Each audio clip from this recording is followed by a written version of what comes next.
Hello, my dear student. Welcome to Rehan Sir Commerce channel. Welcome back. आज से हम start करने जा रहे हैं SY BCom semester 4 financial accounting and financial management 4 यानी आपका अकाउंट्स। ठीक है, एज पर NAP 2020 न्यू सिलेबस। आज से हम स्टार्ट करेंगे हमारा आपका जो फाइनेंशियल अकाउंट में दो चैप्टर है। चैप्टर नंबर 1 है वो आपका है redemption of preference share and chapter number 2 है आपका है रिडम्पशन ऑफ डिबेंचर।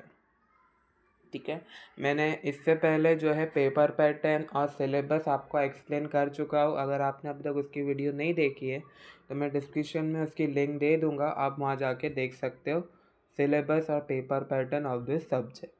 ठीक है, ये एज पर NAP 2020 है, सेम 4 BCom। ये साथों साथ बैफ के लिए भी है, सेम 4 बैफ एज पर NAP 2020। ठीक है, मगर बैफ को जो है फाइनेंशियल अकाउंटिंग 4 में 4 चैप्टर है और BCom को फाइनेंशियल अकाउंटिंग में 2 चैप्टर है। तो बैफ और BCom के लिए मैं दोनों एक साथ ये चैप्टर पढ़ाऊँगा, यानी बैफ को भी ये चैप्टर है और BCom को भी। ये BCom को तो है मगर बैफ को भी ये चैप्टर है, रिडम्पशन ऑफ प्रेफरेंस शेयर। ठीक है, टॉपिक सिमिलर है, सब एक ही है। ठीक है, तो साथ में अपन पढ़ेंगे बैफ और BCom।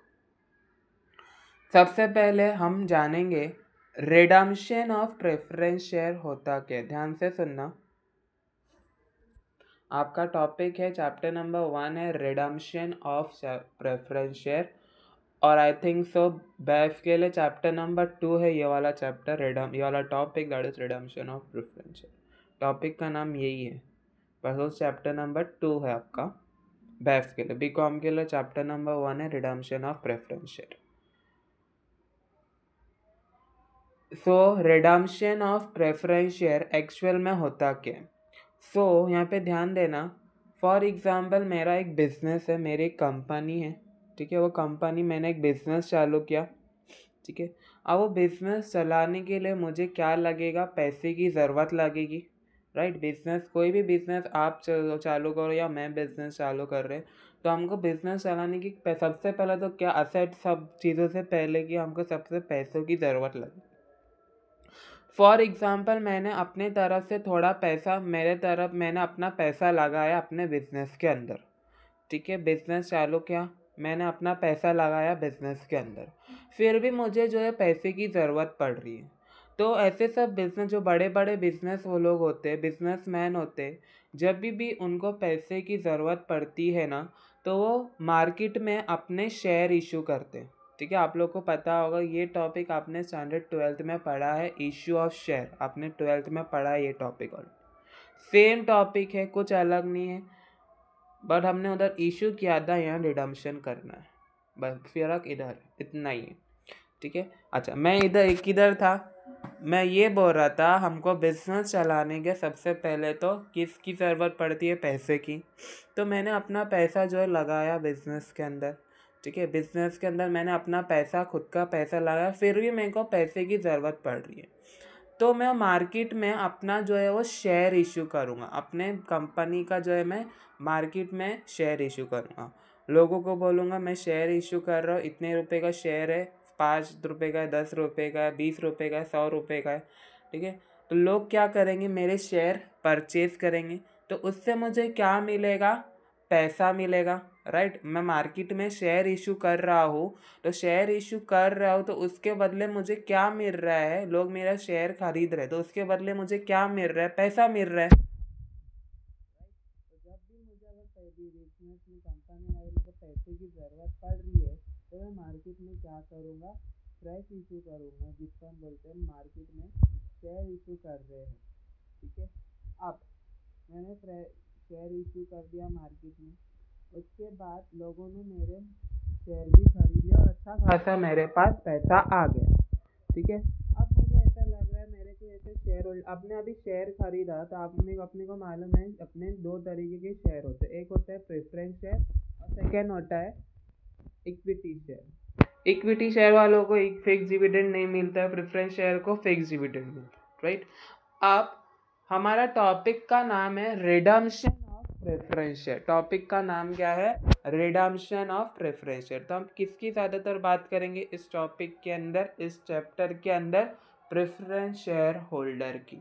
आपने कोई भी बिजनेस का शेयर खरीदा तो एक तरीके से आप वो बिजनेस के क्या हो गए? शेयर होल्डर हो गए, राइट। अब एक तरीके से हम शेयर खरीद ले तो एक तरीके से हम मालिक कहला लेते हो, राइट। शेयर होल्डर को हम एक तरीके से बिजनेस का मालिक कहलाते हैं। आपने 12th में पढ़ा है ये सब, राइट। तो हमने बिजनेस का शेयर खरीदा तो एक तरीके से हम शेयर होल्डर हो गए। अब मुझे आगे जाके लग रहा है 3-4 साल बाद, फॉर एग्जाम्पल मुझे ऐसा लग रहा है कोई पर्सन है, उसने मेरा शेयर खरीद लिया, ठीक है। बट मुझे ऐसा लग रहा है कि उसने मेरे शेयर खरीदा बट उसको अभी और इंटरेस्ट नहीं है मेरी कंपनी के अंदर, और शेयर खरीदने में इंटरेस्ट नहीं है। तो मैं उसके पास जाऊंगा और पूछूंगा, भाई क्या मैं तुम्हारे शेयर रिटर्न खरीद सकता हूँ तुम्हारे से, क्योंकि तुम कुछ इंटरेस्ट नहीं दिखा रहे हो मेरे कंपनी के अंदर। ध्यान से सुनना इधर मैं क्या बोल रहा हूँ। मैं जाऊंगा वो पर्सन के पास, वो पर्सन ने मेरे कंपनी का शेयर में खरीदा है, ठीक है। कोई भी फॉर एग्जांपल कोई भी पर्सन है जिसने मेरे कंपनी का शेयर ऑलरेडी खरीद चुका है, ठीक है। और 4-5 साल बाद मुझे ऐसा लग रहा है वो पर्सन, वो आदमी को अब मेरे बिजनेस में, मेरी कंपनी में कुछ इंटरेस्ट नहीं है, बैठा है ऐसा, ठीक है। बाकी सब लोग, बाकी शेयर होल्डर सब इंटरेस्ट दिखा रहे मेरे कंपनी के अंदर, मगर वो एक ऐसा पर्सन है जो अभी इंटरेस्ट नहीं दिखा रहा है मेरे बिजनेस के अंदर। तो मैं उस पर्सन के पास, वो इंसान के पास जाऊंगा और बोलूँगा, क्या भाई अब आप जो है अगर आप कोई इंटरेस्ट नहीं दिखा रहे हो मेरी कंपनी में और आप अगर शेयर नहीं खरीदना चाहते हो, तो आपने जो मेरे पहले पुराने शेयर ऑलरेडी खरीद चुके हो, तो क्या आप मुझे दे सकते? तो बोलेगा हाँ भाई ले लो, मुझे नहीं चाहिए, ठीक। वो बोलेगा नहीं चाहिए, मेरे उसको पहले से इंटरेस्ट नहीं था, तो वो मेरे को शेयर रिटर्न दे रहा है। तो इसका मतलब होता है रिडम्पशन। क्या होता है इसका मतलब? रिडम्पशन, यानी कंपनी अपना बेचा हुआ शेयर शेयर होल्डर से रिटर्न खरीद रही है। टॉपिक क्लियर हुआ? अब मैंने इतना डिटेल में जाके एक्सप्लेन किया, यानी कंपनी ने शेयर बेचा शेयर होल्डर को, वो शेयर होल्डर थोड़े दिनों बाद कुछ इंटरेस्ट नहीं दिखा रहा है कंपनी के अंदर, तो कंपनी जो है वो पर्सन, वो इंसान के पास जाती है और बोलती है भाई अगर तुम्हारे को इंटरेस्ट नहीं है बिजनेस में, कंपनी में, तो तुम अपना शेयर हमको रिटर्न दे दो। तो कंपनी जो है वो शेयर शेयर होल्डर से रिटर्न खरीद लेती है। तो उसी को हम बोलते हैं रिडम्पशन ऑफ प्रेफरेंस शेयर। सी, आपका जो है प्रेफरेंस शेयर का रिडम्पशन होता है, इक्विटी शेयर का बायबैक होता है, ठीक है। दोनों का मतलब एक ही है, ठीक है। इक्विटी शेयर का मगर जब हम इक्विटी शेयर शेयर होल्डर से खरीदेंगे, इक्विटी होल्डर से, तो उसको हम बोलते हैं बायबैक। ये आपका बायबैक इक्विटी शेयर वाला टॉपिक TY में आएगा, तो ध्यान रखना। सेम टॉपिक रहेगा जो आप इस सेम 4 में पढ़ेंगे, वो हम TY में रिटर्न पढ़ेंगे, बट वो से उसका नाम आ जाएगा बायबैक ऑफ इक्विटी शेयर। इसमें हम रिडम्पशन कर रहे हैं, TY में हम बायबैक करेंगे। दोनों का मतलब एक ही है, ठीक है। रिडम्पशन का मतलब भी वही है, बायबैक का मतलब वही है। मतलब क्या है? हम अपने खुद के शेयर जो शेयर होल्डर को बेचे थे, वो शेयर खरीद रहे हैं रिटर्न शेयर होल्डर से। अब शेयर हम खरीद रहे हैं रिटर्न शेयर होल्डर से, तो शेयर होल्डर को पैसा देना पड़ेगा, फुकट का तो नहीं देगा, क्योंकि शेयर होल्डर ने हमारे शेयर पैसा दे के खरीदा है ना। फुकट का तो हमने कोई शेयर दिए नहीं है शेयर होल्डर को, वो शेयर हमने पैसा लेके बेचे ना शेयर होल्डर को। तो शेयर होल्डर भी हमारे से पैसा लेगा, राइट। वो बोलेगा ना कि भाई तुम अपने शेयर रिटर्न ले रहे तो मेरा पैसा मुझे रिटर्न दो। तो वो हम कहाँ से देंगे? तो हम वो रिजर्व में से देंगे। रिजर्व यानी कंपनी अपना प्रॉफिट में से, हम कंपनी को जो भी प्रॉफिट होता है पूरे साल में, उसमें से थोड़ा पैसा हटा के रखती है, ऐसा रिडम्पशन के लिए, बायबैक के लिए या कोई भी दूसरे काम के लिए, उसको हम बोलते हैं रिजर्व, ठीक है। तो कंपनी जो है रिडम्पशन के टाइम अपना रिजर्व का पैसा यूज़ करती है, या तो फिर कंपनी फ्रेश इशू करती है, ठीक है। कंपनी को अपने शेयर को रिटर्न खरीदना है शेयर होल्डर से, तो कंपनी जो है वो फ्रेश इशू करती है। फ्रेश इशू ये करती है मतलब कंपनी रिटर्न शेयर इशू करती है मार्केट में। मगर अगर हम जो है वो रिडम्पशन कर रहे प्रेफरेंस शेयर का, तो हम फ्रेश इशू करेंगे, यानी मार्केट में रिटर्न जो शेयर इशू करेंगे वो करेंगे इक्विटी शेयर का। हमको पैसा देना है प्रेफरेंस शेयर होल्डर को, मगर हम इक्विटी शेयर जो है वो इशू करेंगे। समझ आया टॉपिक?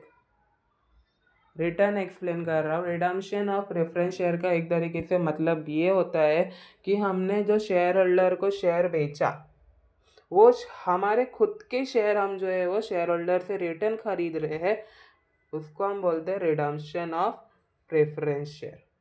बस ये टॉपिक का मतलब। ठीक है, समझा? क्लियर है? अब मैंने क्या बोला था कि रिडम्पशन के लिए हमें पैसे की ज़रूरत पड़ेगी। शेयर होल्डर ने पैसा दे के शेयर खरीदा है, तो हम पहले देखेंगे रिजर्व में हमारे पास पैसा है क्या। अगर हमारे पास रिजर्व में पैसा अवेलेबल है तो हम रिडम्पशन दे देंगे ना, शेयर होल्डर को पैसा देकर हमारे शेयर रिटर्न खरीद देंगे। अगर हमारे पास रिजर्व में पैसा नहीं है तो हम फ्रेश इशू करेंगे या तो फिर कोई भी सेल्स ऑफ असेट करेंगे। ठीक है, तो फ्रेश इशू करेंगे, तो फ्रेश इशू करने के टाइम हम जो है वो इक्विटी शेयर जो है ज़्यादातर इशू करते हैं, प्रेफरेंस शेयर नहीं। हम रिडम्पशन कर रहे किसका? प्रेफरेंस शेयर का। ठीक है, हम शेयर खरीद रहे किससे? प्रेफरेंस शेयर होल्डर से। तो हम एक फ्रेश इशू किसका करेंगे? इक्विटी शेयर का। तो हमने जो फ्रेश इशू किया मार्केट में, उससे हमको पैसा मिलेगा ना। हम न्यू शेयर इशू कर रहे रिटर्न, शेयर होल्डर को पैसा देने के लिए हम जो है वो न्यू शेयर इशू कर रहे मार्केट में, तो उससे हमको पैसा मिलेगा। तो वो पैसा हम जो है वो हमारे पुराने शेयर होल्डर को दे देंगे। तो वही होता है preference redemption of preference share holder, redemption of preference share. यानी हमने फ्रेश इशू किया, पहले तो देखेंगे रिडम्पशन के टाइम रिजर्व में पैसा है क्या नहीं। रिजर्व मैंने आपको ऑलरेडी बताया, रिजर्व यानी आपका जो पूरे साल में प्रॉफिट हो रहा है उसमें से आप थोड़ा बहुत पैसा अलग से हटा के रखते हो, ये सब चीज़ के लिए, रिडम्पशन के लिए या कोई भी लॉस भी हो उसके लिए। तो उसमें से अगर आप देखोगे पैसा आपको कम पड़ रहा है तो आप फ्रेश इशू करोगे। अगर पैसा कम नहीं पड़ रहा है रिजर्व में तो आप कोई भी फ्रेश इशू नहीं करेंगे।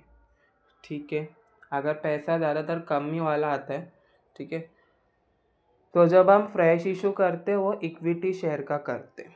फ्रेश इशू का मतलब होता है हमारे को हम जो है शेयर मार्केट में बेच रहे हैं, तो नए शेयर होल्डर हमारे शेयर परचेज करेंगे, तो जो नए शेयर होल्डर से हमें पैसा मिलेगा वो पैसा हम जो है वो अपने पुराने शेयर होल्डर को दे देंगे और हमारे पुराने शेयर रिटर्न पुराने शेयर होल्डर से परचेज कर देंगे। टॉपिक क्लियर है? ठीक है, इतना से यही था सिर्फ रिडम्पशन ऑफ प्रेफरेंस शेयर। उसका मतलब ये होता है कि अपने बेचे हुए शेयर होल्डर को रिटर्न खरीद रहे हैं हम शेयर होल्डर से। यही टॉपिक का मतलब है। अब वो फ्रेश इशू क्या होता है वो मैं आपको जब सम करवाऊंगा, जब आपको एकदम डिटेल में एक्सप्लेन हो जाएगा। मैंने सिर्फ अभी थोड़ा बहुत समझा दिया फ्रेश इशू का मतलब। जब मैं आपको एक सम करवाऊंगा एकदम डिटेल में अपन जाएंगे। ठीक है, सेकेंड थिंग, अब इसमें थोड़ी बहुत एंट्री से आपको इसमें जर्नल एंट्री पास करना रहेगा। ठीक है, तो जर्नल एंट्री जो है आपको 8 जर्नल एंट्री ज़्यादातर पास करनी होती है। कितनी? 8 जर्नल एंट्री। ठीक है, सबसे पहला जर्नल एंट्री आपको जो पास करनी है वो है आपकी शेयर फुल्ली पेड होना चाहिए। राइट, रिडम्पशन से वही शेयर का हो सकता है जो शेयर फुल्ली पेड है। तो रिडम्पशन जब भी होगा जब आपके शेयर फुल्ली पेड है। तो अगर आप शेयर होल्डर के शेयर फुल्ली पेड नहीं है तो हम वो शेयर होल्डर से खरीदेंगे नहीं। ठीक है, या तो फिर पहले फुल्ली पेड और शेयर करेंगे, उसके बाद हम जो है वो शेयर होल्डर से खरीदेंगे। शेयर रिडम्पशन जो है वो फुल्ली पेड अप शेयर पे ही होता है। ठीक है, पहले हम देखेंगे कि शेयर फुल्ली पेड है तो ही हम रिडम्पशन करेंगे, अगर नहीं है तो हम पहले शेयर को फुल्ली पेड करेंगे। शेयर फुल्ली पेड करने के लिए हम 3 कॉल करते हैं। Right, first call, second call, final call, ये हम 3 कॉल करते हैं, उसके बाद हमारे शेयर फुल्ली पेड होते हैं। फिर भी कॉल फुल्ली उसको हम कॉल ही लें तो हम शेयर रिडम नहीं करेंगे, वो शेयर हम पर शेयर होल्डर से रिटर्न नहीं खरीदेंगे। ठीक है, तो ये रिडम्पशन के लिए ये पहले बात ये टॉपिक तो समझ जाना, रिडम्पशन के लिए आपके शेयर जो है वो फुल्ली पेड रहना चाहिए, तो ही हम जो है वो रिडम्पशन कर सकते हैं। ठीक है, सेकेंड चीज़, आपका अगर कोई सेल्स ऑफ असेट हो रहा है तो उसकी एंट्री हम पास करेंगे। थर्ड, फ्रेश इशू, हम अगर फ्रेश रिजर्व से हमको पैसा नहीं मिल रहा है शेयर होल्डर को देने के लिए तो हम क्या करेंगे, फ्रेश इशू करेंगे, तो उसकी एंट्री पास होगी। क्लेम ट्रांसफ़र, क्लेम ट्रांसफ़र यानी हम कितना पैसा देंगे शेयर होल्डर को, उसकी एंट्री पास करेंगे। उसके बाद प्रीमियम रिटर्न ऑफ या तो फिर एक्जेस, आपके जो है वो रिडम्पशन 3 तरीके के होंगे। कितने टाइप के रिडम्पशन होंगे, 3 टाइप के रिडम्पशन होंगे। एक पहला तो होगा पार पर, दूसरा होगा प्रीमियम पर, और तीसरा होगा डिस्काउंट पर। ज़्यादातर सम जो है क्वेश्चन जो है वो पार और प्रीमियम के ऊपर ही रहता है, डिस्काउंट के ऊपर एक भी सम नहीं है, टेक्स्ट बुक में हुआ तो एक ही सम होगा। तो ज़्यादातर क्वेश्चन जो है टेक्स्ट बुक में आपके पार और प्रीमियम के ऊपर ये, ज़्यादा डिस्काउंट नहीं आता क्वेश्चन में। तो आपका जो रिडम्पशन होगा वो पार और प्रीमियम पे होगा। पार का मतलब ये होता है जितने में हमने शेयर बेचा था उतने में खरीद रहे हैं, यानी 100 रुपये में हमने शेयर बेचा था एक शेयर, वो तो 100 रुपये में हम जो है वो शेयर खरीद रहे हैं। ठीक है, उसका मतलब होता है पार, जितने में बेचा उतने में खरीद रहे। प्रीमियम का मतलब ये होता है जितने में बेचा उसके ज़्यादा से खरीद रहे, मतलब 100 रुपये का एक शेयर बेचा मगर हम खरीद रहे उसको रिटर्न 105 में, तो 100 रुपया तो हमारा कैपिटल का हो गया और 5 रुपया हमारा प्रीमियम का हो गया, तो उसके ऊपर बेस आपके क्वेश्चन आएंगे। डिस्काउंट का मतलब ये होता है 100 रुपये का हमने एक शेयर बेचा मगर उसको हम खरीद रहे 80 रुपये में, मतलब हमने शेयर होल्डर को कितने 20 रुपये का डिस्काउंट दिया। डिस्काउंट तो ज़्यादातर आता नहीं है, ज़्यादातर पार और प्रीमियम के ऊपर ही आपके जो है वो सम आते हैं। पार मतलब जितने में बेचा उतने में खरीदेंगे, 100 रुपये में बेचा 100 रुपये में शेयर होल्डर से रिटर्न खरीदेंगे। प्रीमियम मतलब हमने शेयर होल्डर को 100 में बेचा मगर खरीद रहे हैं 105 में, तो 100 रुपया हमारा खरीदे हुआ पैसा जो हमने वो, और 5 रुपया प्रीमियम हम दे रहे हैं। और ठीक है, तो इसको होता है प्रीमियम, पार और डिस्काउंट। डिस्काउंट यानी 100 रुपये में बेचा मगर 80 में खरीद रहे, 20 रुपये का डिस्काउंट हो गया। ठीक है, तो प्रीमियम 5वीं एंट्री हम पास करेंगे प्रीमियम रिटर्न ऑफ की, अगर प्रीमियम है तो। अगर पार के ऊपर क्वेश्चन है पार बेस पर तो प्रीमियम की एंट्री पास नहीं होगी। CRR यानी रिजर्व, आप किस में से पैसा दोगे, कौन से रिजर्व, यानी general reserve, profit and loss, ये सब आपके रिजर्व होते हैं, तो कौन से इसमें से आप वो दोगे, किस में से कौन सा रिजर्व यूज़ कर रहे हैं शेयर होल्डर को पेमेंट करने के लिए, तो वो रिजर्व का हम नाम लिखेंगे, उसके एंट्री पास। उसके बाद पेमेंट, पेमेंट की एंट्री पास होगी, हम शेयर होल्डर को पैसा देंगे। उसके बाद बोनस, बोनस यानी बोनस ज़्यादातर आता नहीं है बट आया तो हम बोनस जो है वो रिडम्पशन होने के बाद ही करते हैं बोनस की एंट्री पास। तो ये 8 जर्नल एंट्री या 8 जो स्टेप है, step to solve journal entry, ये मैंने बनाया हूँ। इसके ऊपर ये 8 एंट्री के ये 8 स्टेप के ऊपर ही आपके जर्नल एंट्री पास होगी, इससे एक एंट्री ज़्यादा नहीं होगी, इससे कम हो सकती है 8, कोई सम में 5 एंट्री पास करेंगे, कोई सम में 6 एंट्री पास करेंगे, इससे कम हो सकती है बट इससे ज़्यादा नहीं होगी। इससे ये स्टेप पे बेस हम जर्नल एंट्री सॉल्व करेंगे। ठीक है, अब जर्नल एंट्री कैसी है, ठीक है, तो सबसे पहले आपके शेयर जो है वो फुल्ली पेड, जैसे मैंने आपको बताया आपके शेयर जो है फुल्ली पेड रहना चाहिए रिडम्पशन के लिए। तो अगर हमारे शेयर जो है फुल्ली पेड नहीं है तो हम क्या करेंगे, कॉल करेंगे। तो कॉल करेंगे तो उसकी एंट्री क्या पास होगी, final call made on partly paid up share. तो एंट्री क्या होगी, final call on redemption preference, हम रिडम्पशन किसका कर रहे हैं, प्रेफरेंस शेयर का, तो हम करेंगे final call on redemption preference share capital account debit to redemption preference share capital account, ये एंट्री हम पास करेंगे अगर हमारे शेयर फुल्ली पेड नहीं है। तो ज़्यादातर शेयर फुल्ली पेड वाला ही क्वेश्चन आता है। सेकेंड एंट्री किसके पास है, हमने अभी शेयर फुल्ली पेड कर दिया, हमको पैसा मिला, राइट, तो उसकी एंट्री पास होगी। ठीक है, तो उसकी एंट्री क्या पास होगी, बैंक अकाउंट डेबिट, हमको पैसा मिल रहा है, तो to final call on redemption preference share capital account. ठीक है, अगर फिर भी हमें कॉल करने के बावजूद भी पैसा नहीं मिल रहा है, ठीक है, तो उसकी money received on call in arrear, तो उसकी एंट्री होगी bank account debit to call in arrear account. ठीक है, ये जर्नल एंट्री आपको ऐसा पास करनी है, ऐसे ही लिखनी है। ठीक है, जर्नल एंट्री आपको याद करना होगी, या तो फिर मैं एक्सप्लेन तो करेंगे हम। ठीक है, अगर आपको याद करना है रट्टा मारना तो रट्टा मारो, तो जब सम करवाऊंगा जब तो आपको समझ आ जाए। फोरफिटेड की ज़्यादातर एंट्री नहीं आती, तो इसके ऊपर ध्यान मत देना, ये एंट्री इसके ऊपर ध्यान मत देना। ठीक है, सी उसके बाद है फंड फॉर रिडम्पशन, हमें फंड की ज़रूरत पड़ेगी, तो उसकी कैसे हम जर्नल एंट्री पास करेंगे।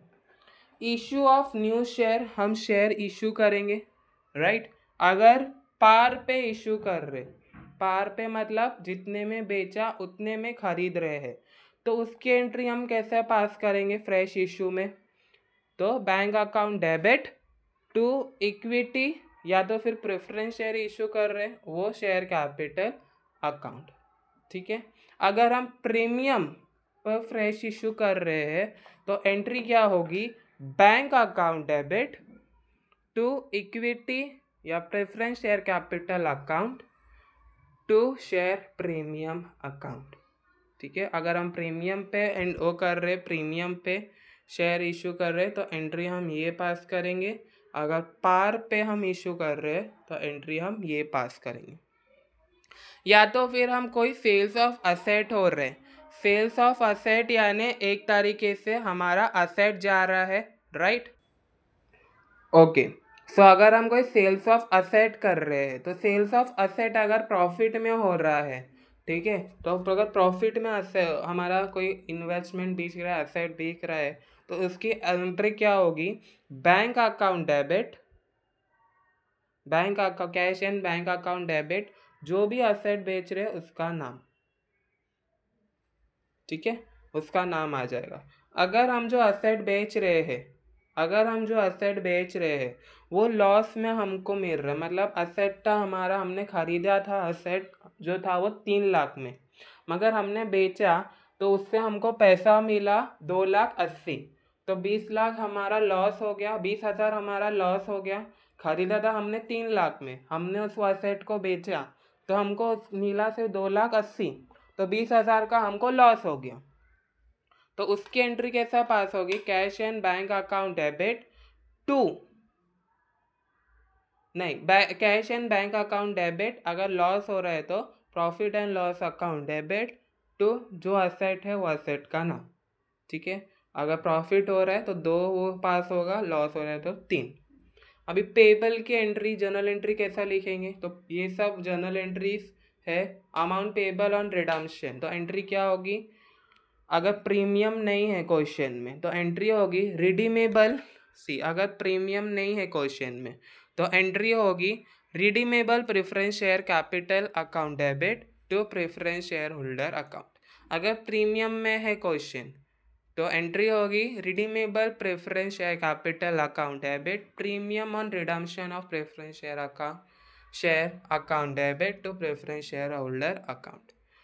क्वेश्चन पार पर है तो प्रीमियम की एंट्री पास नहीं होगी, अगर प्रीमियम पे है तो हम ये एंट्री पास करेंगे। अब प्रीमियम है तो प्रीमियम को एडजस्ट करेंगे या तो फिर रिटर्न ऑफ आप बोल सकते, तो उसकी एंट्री क्या होगी, सी प्रीमियम में रिटर्न ऑफ करने के लिए हम ज़्यादातर CRR का यूज़ करेंगे, CRR यानी रिजर्व का पैसा यूज़ करेंगे। सो उसकी एंट्री होगी profit and loss account debit to premium on redemption of preference share. ठीक है, उसके बाद CRR की एंट्री क्या है, कैपिटल रिडम्पशन रिजर्व ये हमारा प्रॉफिट से बनता है, रिजर्व से। तो कोई भी रिजर्व का नाम आ गया, वो रिजर्व होगा debit to capital redemption reserve, यानी CRR। हम जो भी रिजर्व यूज़ करेंगे रिडम्पशन के लिए, वो रिजर्व होगा डेबिट और CRR अकाउंट होगा क्रेडिट।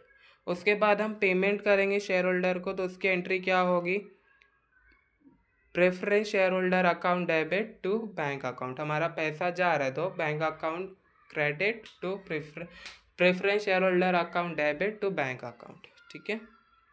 उसके बाद अगर बोनस है तो बोनस की एंट्री ये है, ठीक है। बोनस CRR या तो फिर रिजर्व से हम वो करेंगे तो बोनस शेयर होल्डर अकाउंट। अगर हम इशू कर रहे हैं तो बोनस की हम 2 एंट्री पास हो करेंगे, पहले तो रिसीव और दूसरी ट्रांसफ़र। तो रिसीव में CRR और इशू ऑफ बोनस शेयर, ठीक है। जर्नल एंट्रीज, ये आपको ऐसी जर्नल एंट्री पास करनी है।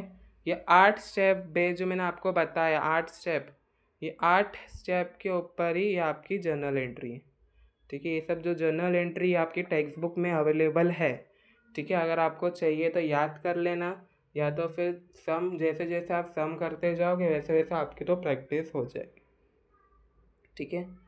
अच्छा, ये प्रॉफिट किस का प्रॉफिट, ये PDF जो है मैं आपको टेलीग्राम ग्रुप पे शेयर कर दूंगा। अगर अब तक टेलीग्राम ग्रुप ज्वाइन नहीं किया तो टेलीग्राम जो ग्रुप प्लीज़ ज्वाइन कर लो। लिंक जो है मैं डिस्क्रिप्शन बॉक्स में दे दिया हूँ, तो ये PDF आपको वहाँ मिल जाएगा, ठीक है। और जो भी रोज़ मैं आपको सम करवाऊँगा उसका क्वेश्चन भी आपको टेलीग्राम ग्रुप पे मिल जाएगा, ठीक है। सो आज के लेक्चर के लिए इतना ही, ठीक है। अगर स्क्रीनशॉट चाहिए तो ले लो। ये आपके 8 स्टेप है जो जर्नल एंट्री जिस हिसाब से हम सॉल्व करेंगे, ये आपका जर्नल एंट्री से। इसका PDF जो है मैं आपको टेलीग्राम ग्रुप पे शेयर कर दूंगा। टेलीग्राम ग्रुप अगर ज्वाइन नहीं किए हो, टेलीग्राम ग्रुप ज्वाइन कर लो, आपको PDF मिल जाएगा। सो आज के लिए इतना ही। कल नेक्स्ट लेक्चर से हम इस टॉपिक के सम सॉल्व करना स्टार्ट करेंगे। तो अगर चैनल को सब्सक्राइब नहीं किया तो प्लीज़ चैनल को सब्सक्राइब करो, वीडियो को लाइक करो, अपने फ्रेंड को शेयर करो। Thank you for watching the video.